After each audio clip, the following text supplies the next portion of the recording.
There are three stories that keep coming up about me, over and over again, twisted a little more each time they're told. Tonight I'm going to tell you what actually happened, not the version that's been circulating, the actual version, with context. Because context is the one thing that keeps getting left out. The voicemails. Over a year ago, I was being harassed, stalked, called repeatedly, posted about constantly by multiple people, nonstop.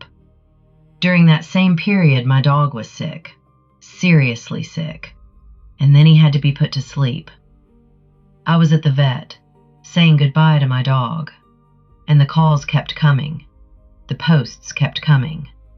I was angry, I was grieving, and I left voicemails. Those voicemails were recorded without my knowledge, without my consent, and turned into a video. A video that deliberately included photos of another creator, someone I am not, so that anyone watching would automatically conflate me with that person. I addressed that video at the time. I pointed out exactly what was missing from it, the context, the harassment, the grief, the dog I was losing while someone was calling me nonstop. And because I knew what was coming, because I knew exactly how this would be spun, I sent proof. I sent multiple creators a video of my dog having a seizure the day we had to put him to sleep. I sent them his death certificate.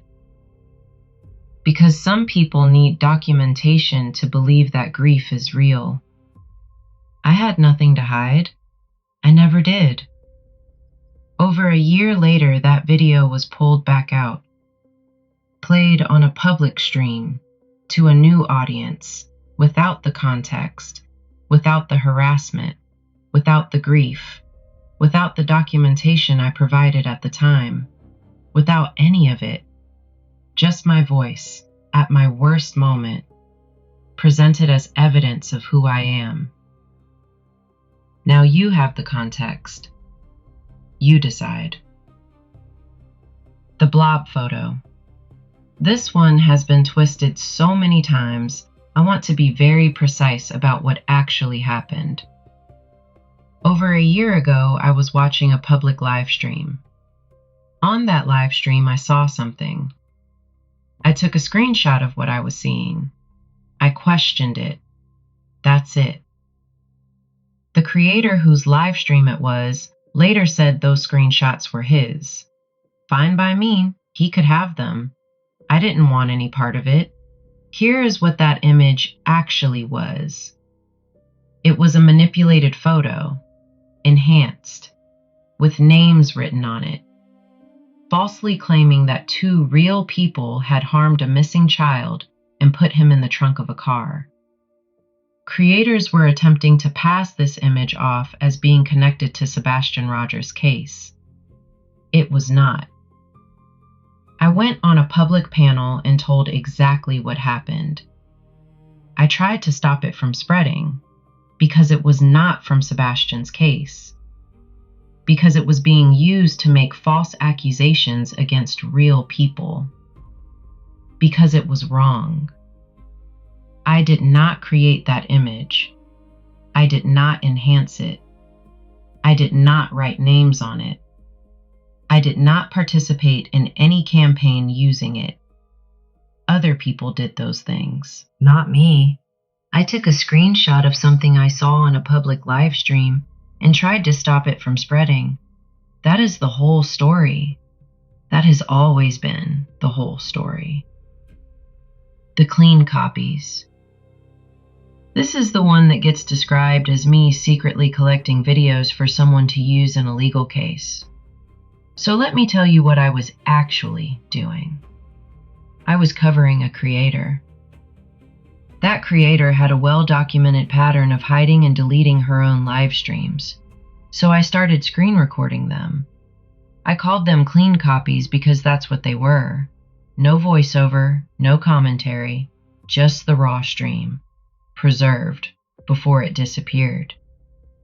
I stored them on a backup channel and on my Rumble account, and I shared access to those recordings. with close to 10 creators. Not one creator. Not secretly. Not for any specific legal purpose. With close to 10 creators, who were all covering the same content, for the same reasons. Sometimes creators would ask me if I had recorded a specific stream they had missed. Sometimes I would proactively offer a link if I knew someone had missed a live. That's how it worked. That's all it was. When I found out that creator was pregnant, I stopped covering her immediately. I privated and deleted every piece of content I had made about her. Every video, every recording, every screen recording. Gone. Before February 2026. Before any of this started. Now here is what I want you to think about. The accusation is that I was secretly collecting videos for one specific person to use against someone else in a legal case. But close to 10 creators had access to those recordings. Every single one of them. The same playlist, the same access, the same recordings. Including some of the same people who have been most vocal about accusing me of collecting those videos. I'm going to let that sit for a moment. I have been carrying these 3 stories for over a year, watching them get picked up, put down, picked back up again, twisted a little more each time, shared with new audiences who have no idea what actually happened. I'm not carrying them anymore. You have the context now. All of it. The harassment behind the voicemails. The screenshot behind the blob photo. The nearly 10 creators behind the clean copies. These are not complicated stories. They only become complicated when the context gets removed. So I put it back. And now I need to address one more thing. You don't get access. You do not get access to my personal life because I make YouTube videos. That is not how this works. That has never been how this works. And I don't know when the lines got so blurred that people started believing otherwise. I have shown my face. I am a real person behind this channel. And still, in chat after chat after chat, people questioning who I am. Not the channel, not the content, me. My real life, my real identity, my real history. And then the demands. Cam up. Let me be very clear about something. You are not my boss. You are not my mama. You do not pay my bills. You do not get to tell me what to do with my face, my camera, or my time. I choose what I share. I choose what I show. I choose how much of myself I put into this space. And none of those choices are up for a community vote. I use an AI-adjusted version of my own photo. It's still me, my face, my image, my choice. Because I live in the real world, where protecting your identity online is not suspicious. It's smart. And apparently this community, the one that performs outrage about doxing on a weekly basis, has been actively speculating about who I am in real life. In multiple chats, across multiple streams, for months. That's not curiosity. That's not community. That is exactly what they claim to stand against, and they're doing it anyway, in plain sight. I don't live on YouTube 24 hours a day, and apparently some people find that suspicious. So let me put it in perspective. I have watched creators in this community run daily live streams, 7 hours, 8 hours, 10 hours, every single day. And I genuinely want to know, when do they clean their house? When do they do laundry?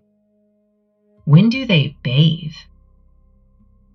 I have a real life, a real home, real people I love, real things I'm dealing with that have nothing to do with any of you. And the fact that I choose not to perform my entire existence on camera for your entertainment does not make me suspicious. It makes me a person. But here is where I need you to really hear me. My domestic violence history has been mocked and doubted publicly by people who have never met me, who know nothing about what I survived, who have never had to carry what I carried. And my health, my actual medical history, has been questioned and mocked by the same people. I want to be very deliberate about what I say next, because I mean every single word of it. You do not get my story. Not the DV, not the health history, not the personal details, not any of it. You haven't earned it. You don't deserve it. And frankly, the way this community has behaved, you never will. My story belongs to me, the people I choose to share it with, and nobody else. Now, I've heard that some people are disappointed in me for the way I finally clapped back. Let me address that directly. 3 months, over 50 live streams, accusation after accusation after accusation, piled on, twisted, repeated, amplified to new audiences over and over again. My DV mocked, my health questioned, my dog's death used as a punchline, my name attached to things I didn't do, my character dragged through community after community, and I was supposed to shrink, apologize, hide under a rock, say sorry for existing? No. My anger is not a character flaw. My anger is a receipt. It is the direct product of 3 months of nonstop harassment, slander, and bullying from people who expected me to just take it. I had every right to clap back. Every single right. And if that disappoints you, I genuinely do not care. What I will not do, what I have never done, is shrink for people who were never in my corner to begin with.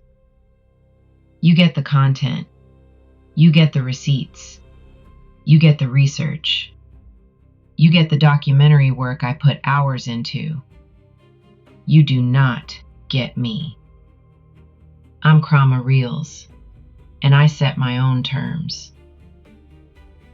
And before I go, to every person who lied on me, mocked my DV, questioned my health, used my dead dog as a punchline, demanded access to my personal life, and then acted disappointed when I finally had enough, I hope you have the day you deserve. Every single day.